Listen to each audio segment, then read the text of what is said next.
ಮತದಾರರ list double ಐಡಿಗಳು, triple ಐಡಿಗಳು, death ಆದವ್ರು ಹುಡುಕಿದೀವಿ. ಎಷ್ಟಿದೆ ಈ ಲಿಸ್ಟ್? ನಿಮ್ಗೂ ಇದೊಂದು 2 ಸೆಟ್ ಕೊಡ್ತೀನಿ. ತಾವು ಕೂಡ ಇಸೆ ನೆಟ್ ಅಂತಿದೆ, ಅದ್ರಲ್ಲಿ ಒತ್ತಿ ಒಬ್ಬೊಬ್ಬರದ್ದು 3 ID, 4 voter ID, 5 voter ID ಒಬ್ಬೊಬ್ಬರದ್ದು. ಬೀದರ್ ಕ್ಷೇತ್ರ, ಉತ್ತರ ಬೀದರ್ ಕ್ಷೇತ್ರ ಮಾತ್ರ 21,000 ಇದೆ ಇಲ್ಲಿ. ಅಂಡ್ ನಾನು ಏನ್ ಮಾತಾಡ್ತಾ ಇದ್ದೀನಿ, with documents, with evidence, with their names. 2 ಕಡೆ ಇರ್ತಕ್ಕಂಥದ್ದು, 2 ಕಡೆ ಇರ್ತಕ್ಕಂಥದ್ದು, 3 ಕಡೆ ಇರ್ತಕ್ಕಂಥದ್ದು, 2 3 ವೋಟರ್ ಐಡಿ ಇರ್ತಕ್ಕಂಥದ್ದು, ವಿತ್ ನಂಬರ್ಸ್, ವಿತ್ ಪ್ರೂಫ್. ಈ ಡಾಕ್ಯುಮೆಂಟ್ ಇಟ್ಕೊಂಡಿದೀವಿ ಇಲ್ಲಿ. ಈ ಡಾಕ್ಯುಮೆಂಟ್ ಸೆಟ್ ಕೂಡ ತಮಗೂ ಕೊಡ್ತೀವಿ. ನಾನು ಈಗಲೇ ಮಾಧ್ಯಮ ಮಿತ್ರರೇ, ತಾವು ಕೂಡ ಮೊನ್ನೆನೂ ಮಾಧ್ಯಮದಲ್ಲಿ ಈ ವಿಷಯನ ಬರೆದಿದ್ರಿ. 40,000 ಇಲ್ಲಿ ಮತದಾರರ ಪಟ್ಟಿ ಇಲ್ಲಿ ಸಿಗ್ತದೆ ಅಂತ. ನಾನು ಕೂಡ DC ಅವರು ಕೂಡ ದೂರು ಕೊಟ್ಟಿದ್ದೆ, ಹಾಗೂ ಸ್ಟೇಟ್ ಎಲೆಕ್ಷನ್ ಕಮಿಷನರ್ಗೂ ಕೊಟ್ಟಿದ್ವಿ, ಸೆಂಟ್ರಲ್ ಎಲೆಕ್ಷನ್ ಕಮಿಷನರ್ಗೂ ಕೂಡ ಮೇಲ್ ಮಾಡಿದ್ವಿ, ಪತ್ರ ಬರೆದಿದ್ವಿ. ನಮ್ಮ ಪಕ್ಷದ ವರಿಷ್ಠ ಕುಮಾರಸ್ವಾಮೀಜಿ ಅವರು ಕೂಡ, ಹಾಗೂ ಮತ್ತೆ ನಮ್ಮ ಪ್ರಹ್ಲಾದ್ ಜೋಶಿ ಅವರು ಹೋಗಿ ಜ್ಞಾನೇಶ್ ಜಿ ಅವರಿಗೆ ಭೇಟಿಯಾಗಿ ಅವರು ಕೂಡ ಈ ಮಾಹಿತಿಯನ್ನ ತಿಳಿಸಿದ್ದಾರೆ. ಆದರೂ ಕೂಡ ಇನ್ನ ಡೆತ್ ಆದವ್ರು ಎಂಟ್ರಿ ಮಾಡಿಸ್ತಾ ಇದ್ದಾರೆ. ಬೇರೆ ದೇಶದವ್ರು ಬಂದಿದ್ದಾರೆ. ಎಂಟ್ರಿ ಹೇಗಾಗ್ತದೆ ಅಂದ್ರೆ 2002 ಅಂತ ನನ್ನ ಮಗಳಿಗೆ ಸೊಸೆ ಬಂದಿರ್ತಾಳೆ, 2 ವೋಟರ್ ಐಡಿ ಇದೆ, 2 ವೋಟರ್ ಐಡಿ ಇದೆ. ಇವತ್ತರೆಗೂ ಡೆತ್ ಆದ್ರೂ ಕೂಡ ಪೆನ್ಷನ್ ತಗೋತಾ ಇದ್ದಾರೆ.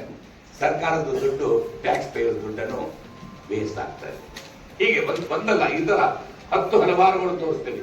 ಈಗ ಇವ್ರಿಗಿದ್ದಾರೆ, ಇವ್ರದ್ದು 2 ವೋಟರ್ ಐಡಿ ಇದೆ, ಹೀಗೆ 2 ವೋಟರ್ ಐಡಿ ಇದೆ. ಈ ತರ ಏನಾಗಿದೆ, ನಾವು ಸುಮಾರು ಬೂತ್ ಮಟ್ಟದಲ್ಲಿ ಕೆಲಸ ಮಾಡಿ ಇಲ್ಲಿ ಸೈರಾಬಾದಿಂದ ಬಂದಿರತಕ್ಕಂಥವ್ರು. ಯಾಕಂದ್ರೆ ವಿಧಾನಸಭಾ ಬೀದರ್ ಜಿಲ್ಲಾ ಕೇಂದ್ರ, ಇಲ್ಲಿ ಸಿಟಿ ಇದೆ, ಅರ್ಬನ್ ಏರಿಯಾ ಇದೆ. ಈ ಏರಿಯಾದಲ್ಲಿ ಪಕ್ಕದಲ್ಲೇ ರಾಜ್ಯ, ಒಂದು 3 ಕಿಲೋಮೀಟರ್ ಹೋದ ತಕ್ಷಣ ಆಂಧ್ರ ತೆಲಂಗಾಣ ಬರ್ತದೆ. ಅಲ್ಲಿ ಇರ್ತಕ್ಕಂಥ ಕಾನ್ಸ್ಟೆನ್ಸಿ ಮಲ್ಲಿ ಇರ್ತದ ಪಕ್ಕದಲ್ಲಿ. ಜೈರಾಬಾದ್ ಕಾನ್ಸ್ಟೆನ್ಸಿ ಸುಮಾರು ವೋಟರ್ಸ್ ಇಲ್ಲಿದ್ದಾರೆ. ಪಕ್ಕದ ಕ್ಷೇತ್ರದ ಕಂಠಾಣದವ್ರು ಇದ್ದಾರೆ, ಜಮಿಸ್ತಾನ್ಪುರ್ ಅಂತಿದೆ, ಅವ್ರ ವೋಟರ್ಸ್ ಇದ್ದಾರೆ. ಹೈದರಾಬಾದ್ ಅಲ್ಲಿ ಇರ್ತಕ್ಕಂಥ ಅವ್ರ ವೋಟರ್ಸ್ ಇದ್ದಾರೆ. ಮಾತ್ರ ಅಲ್ಲಿ ಆಗ್ತಕ್ಕಂಥದ್ದು. ಇದರಲ್ಲಿ ಸಿಸ್ಟಮ್ ಅಲ್ಲಿ ಪಾರ್ಟ್ ಅಂಡ್ ಪಾರ್ಸಲ್ ಇದ್ದಾರೆ. ಅದರಲ್ಲಿ ಕೆಲವು ಲೀಡರ್ ಇನ್ವಾಲ್ವ್ ಇದ್ದಾರೆ. ಇದರಲ್ಲಿ ನಮ್ಮ ಸೋಲಿಗೆ ಇದೇ ಕಾರಣ. ಇಲ್ಲಾಂದ್ರೆ ಹೇಗೆ? ಇಲ್ಲೇ ನೋಡಿ, 21,000 ಜನ ವೋಟ್ ಹಾಕಿದಾರಲ್ಲ. ನಾವು ಕೋರ್ಟ್ಗೆ ನಮ್ದು ಡಿಲೇ ಲಿಮಿಟೇಷನ್ಸ್ ಮುಗ್ದಿತ್ತು. ಈಗ ನೋಡಿ, ಇವ್ರು ಹಾಕಿದ್ದಾರೆ, ಕೋರ್ಟ್ ಆದೇಶ ಮಾಡ್ತು EVM ಮಷೀನ್ ತೆಗೀರಿ ಮತ್ತೆ ಚೆಕ್ ಮಾಡಿ ಅಂತ. ಆಮೇಲೆ ಅವ್ರದೆಲ್ಲ ಡೆತ್ ಸರ್ಟಿಫಿಕೇಟ್ ಆದ ತಕ್ಷಣ ಹೌದು ತೀರೋಗಿದ್ದಾರೆ ಅಂತ ಕೋರ್ಟ್ ತೀರ್ಮಾನ ಮಾಡ್ತು. ಆದ್ರೆ ಕೋರ್ಟ್ ಏನ್ ಆರ್ಡರ್ ಕೊಡ್ತು, ನಿಮ್ಮ ಲಿಮಿಟೇಷನ್ ಪೀರಿಯಡ್ಗೆ ಮುಂಚೆ ನೀವು ಕೋರ್ಟ್ ಅಲ್ಲಿ ದಾಖಲೆ ಮಾಡಲಿಲ್ಲ, ಅದಕ್ಕಾಗಿ ನಿಮ್ಗೆ ಕೊಡಕ್ ಬರಲ್ಲ. ಬಟ್ ಆಕ್ಚುಲಿ ಇವ್ರು ತೀರೋಗಿದ್ದಾರೆ ಅಂತ ಸರ್ಟಿಫೈಡ್ ಕಾಪಿನ ಹಂಚಿದ್ದಾರೆ. ಆದ್ರೆ ಅವ್ರು ಅವತ್ತು ಮಾತ್ರ ಜೀವನದ ಮಂದಿ ಓಟ್ ಹಾಕಿದ್ದಾರೆ. ಹೇಗೆ ಓಟ್ ಹಾಕಿದ್ರು ಅಂತ ನಮ್ಮ ಪ್ರಶ್ನೆ. ಹೀಗೆ 21,000 ಇಲ್ಲಿ ನನ್ನ ಕೈಯಲ್ಲಿ ಸಿಕ್ಕಿರ್ತಕ್ಕಂಥದ್ದು. ನಾವು ನಮ್ಮ ಕಾರ್ಯಕರ್ತರೆಲ್ಲ, ನಮ್ಮ JDS ಪಕ್ಷದ ಕಾರ್ಯಕರ್ತರೆಲ್ಲ ಸೇರಿ ನಾವು 21,000 ಹಿಡಿದಿದ್ದೀವಿ. ಸುಮಾರು ಇತರ 40,000 ಮತದಾರರಿದ್ದಾರೆ ಹೈದರಾಬಾದ್ ಅಲ್ಲಿ ಇಲ್ಲಿ ಬೇರೆ ಬೇರೆ ರಾಜ್ಯದಿಂದ ಬಂದಿರತಕ್ಕಂಥವ್ರು. ವೋಟರ್ ID ಮಾಡ್ಕೊಂಡಿದ್ದಾರೆ, ಆಧಾರ್ ಮಾಡ್ಕೊಂಡಿದ್ದಾರೆ, ಎಲ್ಲ ದಾಖಲಾತಿಗಳು ಮಾಡ್ಕೊಂಡಿದ್ದಾರೆ. ಆದ್ರೂ ಕೂಡ ಆಧಾರ್ ಅನ್ನೋದು ಕಡ್ಡಾಯವಾದ್ರೆ ಇನ್ನಿಷ್ಟು ವೋಟ್ಗಳು ಸಿಗ್ತದೆ. ಈಗ ನನ್ನ ಕೈಯಲ್ಲೇ 21,000 ನಿಮ್ದು ಕಾಪಿಗಳು ಕೊಡ್ತೀನಿ ತಮ್ಗೆ.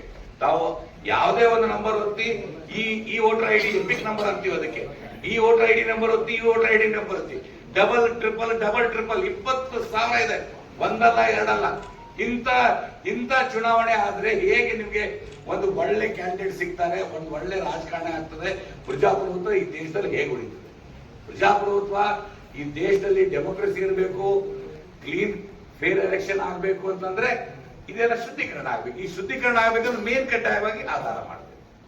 ಆಧಾರ ಎಲ್ಲಿವರೆಗೂ ಲಿಂಕ್ ಮಾಡೋದಿಲ್ವೋ ಅಲ್ಲಿವರೆಗೂ ಇದು ಇನ್ನ ಹೀಗೆ ನಡೀತಾ ಇರ್ತದೆ. ಅದು ಆಧಾರ್ ಕೂಡ ಡೂಪ್ಲಿಕೇಟ್ ಮಾಡ್ತಾರೆ ಅಂತ ನಮಗೂ ತಿಳಿದು ಬಂದಿದೆ. ಆಮೇಲೆ ಡೆತ್ ಬೇರೆ ಬೇರೆ ನೆರೆ ದೇಶದವರು ಕೂಡ ಕೆಲವರು ವೋಟರ್ಸ್ ಇಲ್ಲಿದ್ದಾರೆ ಅಂತ ನಮಗೆ ಮಾಹಿತಿ ಬಂದಿದೆ. ನೆರೆ ದೇಶದವರು ಅಸ್ಸಾಂ ಪಕ್ಕದಲ್ಲಿ ಇರ್ತಕ್ಕಂಥ ಬಾಂಗ್ಲಾದೇಶ ಆಗ್ಲಿ, ಅಲ್ಲಿನವರು ಕೂಡ ಇಲ್ಲಿ ಬಂದು ವಾಸ ಮಾಡ್ತಾ ಇದ್ದಾರೆ. ಇಲ್ಲಿ ವೋಟರ್ ID ಮಾಡ್ಕೊಂಡಿದ್ದಾರೆ, ಆಧಾರ್ ಮಾಡ್ಕೊಂಡಿದ್ದಾರೆ. ಆಮೇಲೆ ಅವ್ರ ಹೆಸರುಗಳು ಎಂಟ್ರಿ ಮಾಡಿ ಇಲ್ಲಿ ಪಕ್ಕದಲ್ಲಿ ಎಪಿಕ್ ನಂಬರ್ ಇದೆ. ಏನ್ ಎಪಿಕ್ ನಂಬರ್ ಇದೆ? 2298 ಅಂತ ಎಪಿಕ್ ನಂಬರ್ ಇದೆ. ಅವ್ರ ಹೆಸರು ಮೊಹಮ್ಮದ್ ಉಮಾನ್ ಖಾನ್ ಅಂತ, ಕೆಳಗಡೆ ತಂದೆ ಹೆಸರು ನಾಸೀರ್ ಖಾನ್ ಅಂತ. ಇದರಲ್ಲಿ ಕೋಟ್ ಹಾಕೊಂಡಿಲ್ಲ, ಇನ್ನೊಂದು ಪಕ್ಕದಲ್ಲಿ ಕೋಟ್ ಹಾಕೊಂಡಿದ್ದಾರೆ. ಇಲ್ಲೊಂದು ವೋಟರ್ ID ಇದೆ, ಇಲ್ಲೊಂದು ವೋಟರ್ ID ಇದೆ. ಮನುಷ್ಯ ಒಬ್ಬರೇ ಇದ್ದಾರೆ. ಇಲ್ಲಿ ವೋಟರ್ ID ನಂಬರ್ ಇದೆ 9815 ಅಂತ ನೀವು ನೋಡ್ಬೋದು. ಇದು ಕೂಡ ನಿಮಗೊಂದು ಕಾಪಿ ಕೊಡ್ತಾ ಇದ್ದೀನಿ, ತಾವು ನೋಡ್ಬೋದು. ಇದು ಒಂದು ಎಕ್ಸಾಂಪಲ್ ಕೊಟ್ಟೆ. ಇವ್ರಿಗೆ ತಾವು ನೋಡ್ತಾ ಇದ್ದೀರಾ, ಇವ್ರು ಪುರುಷನ ಏನಿರ್ಬೋದು ಒಂದು ಅಂದಾಜಲ್ಲಿ ಇವ್ರ ಹೆಸರು ವೋಟರ್ ಲಿಸ್ಟ್ ಇಂದ ನಾವೇ ಜನತಾದಳ ಪಕ್ಷದವರು ನಮ್ಮ ಕಾರ್ಯಕರ್ತರೆಲ್ಲ ನಾವೆಲ್ಲ ಕಲ್ತಿ ಚೆಕ್ ಮಾಡ್ತಕ್ಕಂದಾಗ ಇವ್ರ ಹೆಸರು ಏನು ಬಂತು ಅಂದ್ರೆ ಜಗದೇವಿ ಅಂತ. ಇವ್ರ ಹೆಸರು ಏನಿದೆ ದಯವಿಟ್ಟು ಕ್ಯಾಮ್ರಾದವರೆಲ್ಲ ತೋರಿಸ್ಬೇಕಿದ್ರು, ಜಗದೇವಿ ಅಂತ ಇವ್ರು ಜಗದೇವಿ ನೋಡಿ, ಜಗದೇವಿ ಹೇಗೆ ಕಾಣಿಸ್ತದೆ. ಇವ್ರು ವೋಟರ್ ಲಿಸ್ಟ್ ಅಲ್ಲಿ ಹೆಸರು, ಇವ್ರು ಜಗದೇವಿ ಅಂತ. ಹೇಗೆ ಬಂತು ಇವ್ರದ್ದು ಜಗದೇವಿ ಅಂತ? ಹಾಗೆ ಒಬ್ಬರು ತೀರೋಗಿದ್ದಾರೆ. ಇವತ್ತವರೆಗೂ ಕೂಡ ಪೆನ್ಷನ್